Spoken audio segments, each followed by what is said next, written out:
우리 지난 시간에는 바벨론 사람들이 이스라엘 사람들을 비웃고 조롱하는 내용, 그리고 그로 인해서 슬픔과 절망 가운데 빠져 있는 이스라엘 백성들의 모습에 대해서 생각해 보았어요.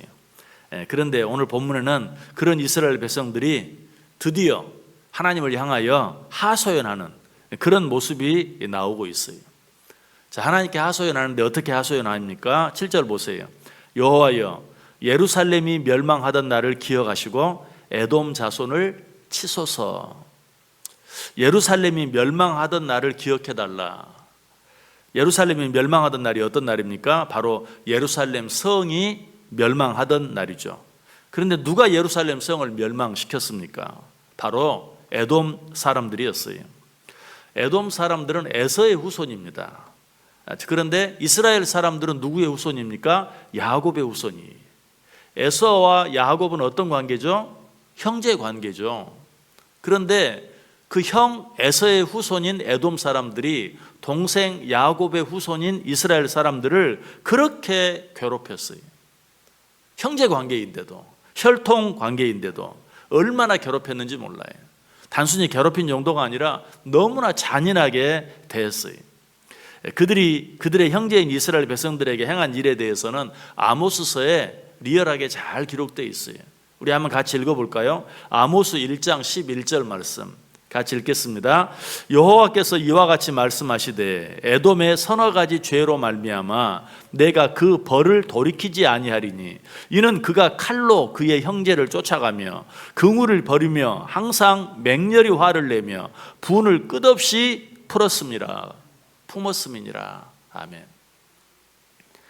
먼저 에돔 사람들이 이스라엘을 어떻게 괴롭혔다고 말합니까? 칼로 그 형제를 쫓아갔다.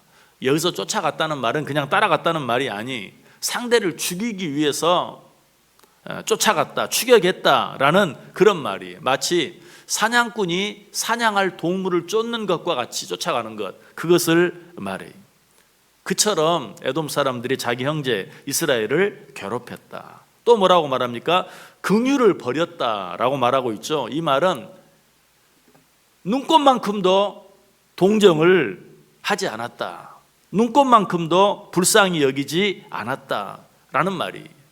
누가 누구를 괴롭힐 때도요, 약간의 동정을 발휘할 수 있거든요. 또 그런 걸 느낄 수도 있어요. 그런데 이 에돔 사람들은 이스라엘 괴롭히는데 그런 일말의 동정심도 갖지 않았다라고 말하고 있어요.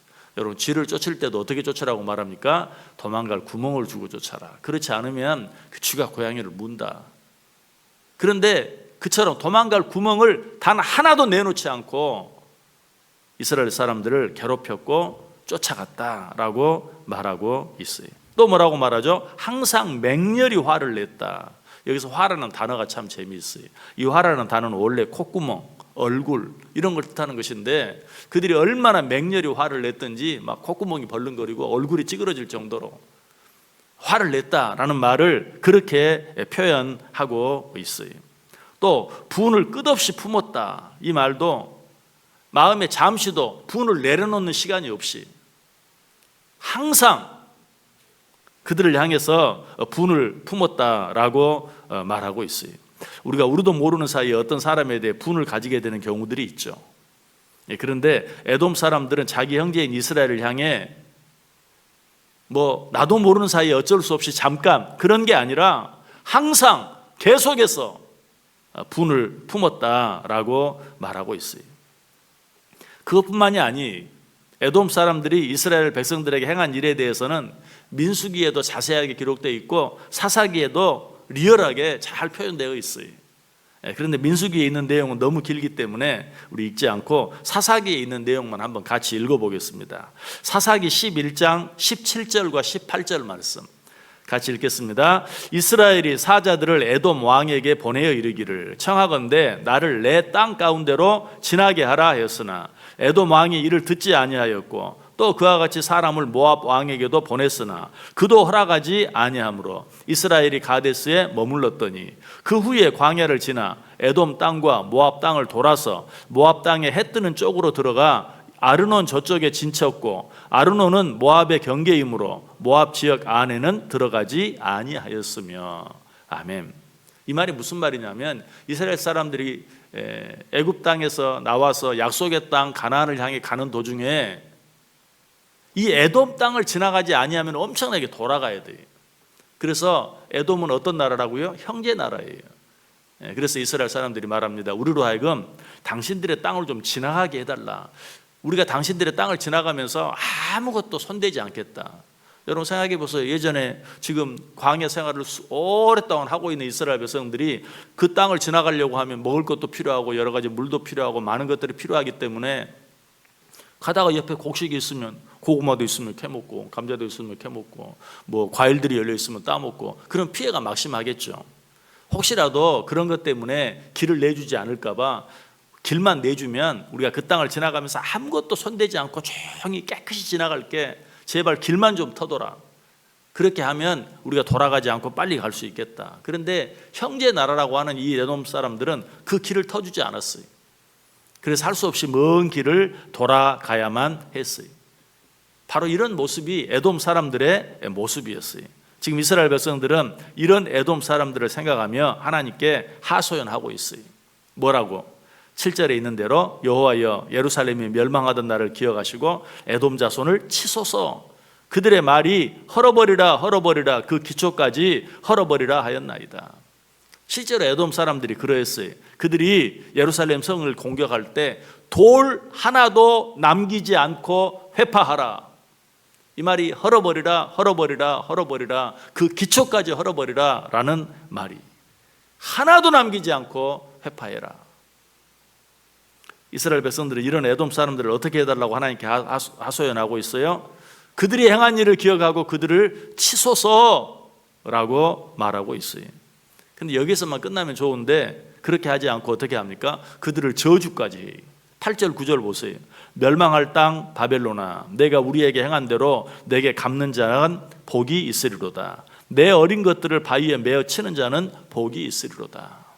지금 뭐라고 저주하고 있습니까?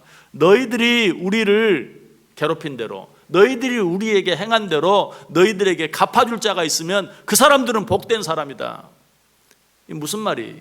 그렇게 되기를 원한다, 그런 말이죠. 그 뒤에 9절에는 더 심한 말이 나오죠. 내 어린 것들을 바위에 메어 치는 자는 복이 있으리로다.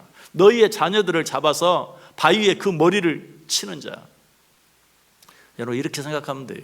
어린아이, 조그만 어린아이의 발목을 잡고 그 아이의 머리를 바위에 내려치는, 얼마나 잔인한 모습입니까? 여러분 실제로 이런 일이 있었죠. 우리 선교를 위해서 캄보디아에 해년마다 갔는데, 캄보디아에 가면 킬링 필드라고 있어요. 그 킬링 필드에 가면 이 사람들이, 이 캄보디아 사람들을 죽이기 위해, 씨를 말리기 위해서 정말 어린아이의 발을 잡고 머리를 나무에 내려친, 그래서 그 어린아이의 머리털이 나무에 붙어있는 흔적이 지금도 남아있어요. 그런데 꼭 그 모습을 이야기하는 거예요. 너희들의 자손들의 머리를 바위에 내려치는 자가 있다면 그들은 복 있는 사람들이다. 제발 그렇게 되기를 원한다라는 말이죠. 정말 저주 중에 저주예요. 아마도 바벨론 사람들이 예루살렘을 멸망시킬 때 이스라엘 백성들에게 그렇게 행했던 것 같아요. 어린아이들을 그렇게 잔인하게 죽이는, 그러니까 너희들도 한번 당해봐라 하는 그런 식으로 지금 저주하고 있는 것이죠. 이 저주는 단순한 저주가 아니라 정말 너무나 끔찍한 그런 저주예요. 자, 이 말씀을 보면서 아니 지금 하나님께 기도하면서 어떻게 이렇게 기도할 수 있는가, 하나님께 하소연하면서 어떻게 이렇게 하소연할 수 있는가 하는 생각이 들 수도 있어요. 자, 그런데 왜 성경이 그런 내용을 기록하고 있을까? 왜 하나님께서 그런 내용이 성경에 기록되도록 하셨을까? 한번 생각해 볼 필요가 있어요. 이 일을 통해서 형제에게 긍휼을 베풀지 아니하고 그런 악한 일을 행한 자들에게는 이처럼 무서운 저주가 따르게 될 것이다 라는 것을 교훈적으로 가르쳐 주고 있어요. 자, 여기서 우리가 먼저 이 내용들을 깊이 생각하기 전에 한 가지 꼭 얻어야 할 중요한 교훈이 있어요. 여러분, 우리가 하나님 앞에 하지 못할 말은 하나도 없어요.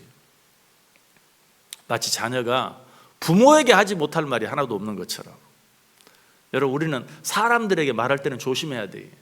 정말 나는 어쩔 때 그 사람을 위해서 한다고 말을 했는데도 그 사람이 그 말을 오해해서 상처를 받고 상심하게 될 때가 참 많이 있죠. 그런데 우리 하나님은 그렇지 않아요.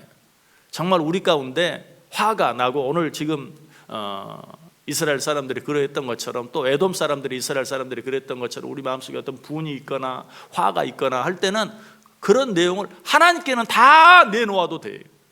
하나님께서는 다 받아주세요. 그리고 그런 것들을 다 내놓는다는 것은 내가 이 일에 대해서 판단하지 아니하고 하나님께서 판단하신다라는 믿음을 가지고 있기 때문에 그래요.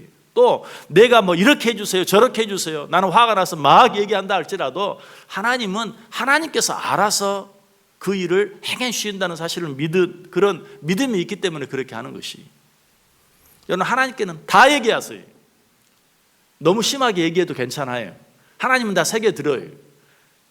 하나님께서는 우리가 말하는 것을 하나님께서 알아서 판단하시고 가장 적절한 방법, 가장 좋은 방법으로 그 우리의 부르짖음들에 대해서 응답하실 것이. 우리 하나님 앞에는 어떤 것이라도 다 구할 수 있어요. 그리고 그렇게 하는 것이야말로 진정으로 모든 판단을 하나님께 맡기는 것이고 또 그것이야말로 참 믿음을 가진 자들이 할 수 있는 일이에요. 무엇보다도 그렇게 하는 것을 하나님이 기뻐하세요. 여러분 새벽마다 하나님께 나와서 하나님께 어떻게 하십니까? 여러분 마음속에 뭔가 맺혀 있는 것이 있습니까? 너무 힘들고 어려운 것이 있습니까? 하나님 앞에는 하나도 남기지 말고 숨김없이 다 이야기하세요. 오늘 이스라엘 백성들이 저들의 어린 것들의 머리를 바위에 메어 치는 자는 복이 있을지로다. 이게 입에 담을 말입니까? 그러나 하나님 앞에는 그렇게 할 수도 있어요. 그렇게 기도할 수도 있어요. 그러면 하나님이 우리의 심정을 헤아리시고 하나님은 어때요? 하나님께서 알아서 해주세요. 그게 지나치다면 그렇게 하지 아니하시고 적당히 하실 것이고 그렇게 하는 것이 마땅하다면 하나님께서 그렇게 하실 것이고 사람 앞에는 말 한마디도 조심하고 정말로 그 말이 혹시라도 상대방을 힘들게 할까 봐 상처를 줄까 봐 조심해야 하지만 우리 하나님께는 다 내어놓으세요. 그리고 마지막에 하나님께서 알아서 해주세요 라고 한마디 하면 돼요. 이 새벽 시간이 저는 그런 시간이 되길 원해요. 여러분 마음속에 있는 모든 것들을 하나님께 다 아뢰므로 말미암아서 하나님께서 우리를 누구보다 사랑하시는 하나님께서 가장 적절하게 가장 옳은 것으로 가장 좋은 것으로 응답해 주시는 것을 날마다 누리고 또 체험하고 살아갈 수 있는 저 여러분 꼭 되고 또 이 시간이 그런 시간 될 수 있기를 주님의 이름으로 간절히 축복합니다.